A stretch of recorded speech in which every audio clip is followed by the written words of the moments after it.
Hi there, I'm Mike Gales for Everlast Nutrition, and in this video I wanted to take a look at the pivot in boxing, which honestly has to be one of the most overlooked and underrated movements in all of boxing by beginners. Yet it's also one of the most useful moves that really separates novices from people that actually know what they're doing.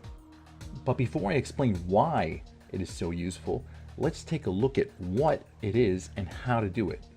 So I guess you could define a pivot as the action of turning around a fixed point.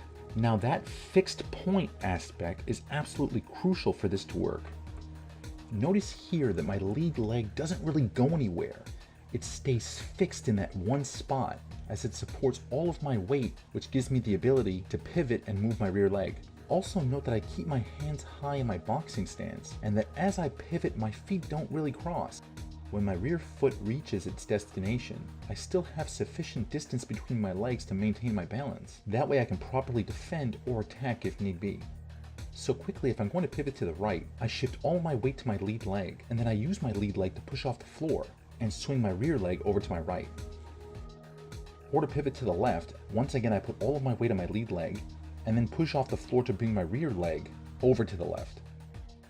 So now that you have a vague idea of what the pivot is, why would anyone choose to do this? Well, there are a few good reasons, and one good reason will be that you won't just be trading punches. So let me explain what I mean by this. My opponent has the greatest leverage, and thus his punches will have the greatest power when he is throwing punches directly in front of him like so. Now, we could both stand in front of each other like this, but then we're just going to end up trading really big shots. And eventually one of us is going to land something huge. Well, I would rather not leave anything up to chance, and I really don't like getting punched in the face. And so what I'm going to do is I'm going to use the pivot to alter the angle of my attack to a position where I am still directly facing my opponent, which means that I still have great leverage to land hard punches, but he is no longer directly facing me, and that's going to limit the effectiveness of his shots. So long story short, it's no longer just a trade. I'm using the pivot to create an angle to give myself an advantage. One last little note is that if I simply sidestepped or hopped over to the side, I would no longer be in range to throw hard counters, but that pivot allows me to stay within range yet switch up my angle of attack. Another great reason to use the pivot is that the punches themselves now come in from different angles. Here's what I mean.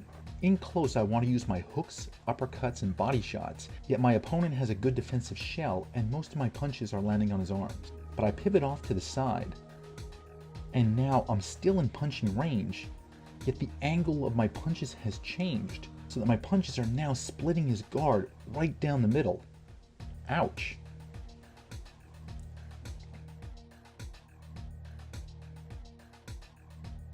Now everyone wants to land combos like Iron Mike. But next time watch him very closely, and you're going to notice that he doesn't throw these combos head on.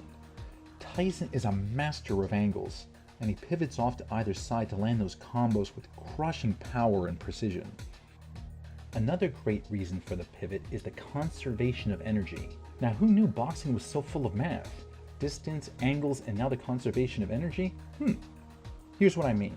Watch how many steps my opponent takes for every one pivot that I make. I am constantly angled towards him, making him feel uncomfortable because I'm always within punching range. Yet instead of sidestepping and dancing all around, I'm just using a pivot to save on motion. So he keeps taking like 5 steps to my every one. Now here's some more math for you.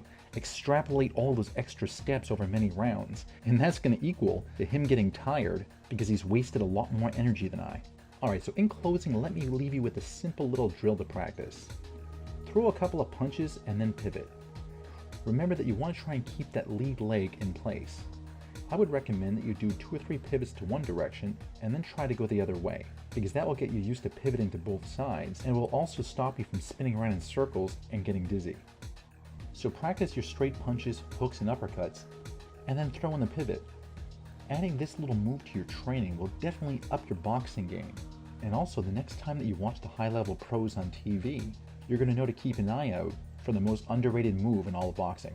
This has been Mike Gales for Everlast Nutrition, and if you like these videos, then please click below to like or subscribe, as we're constantly posting up great tips and new ideas to get you into the absolute greatest shape possible.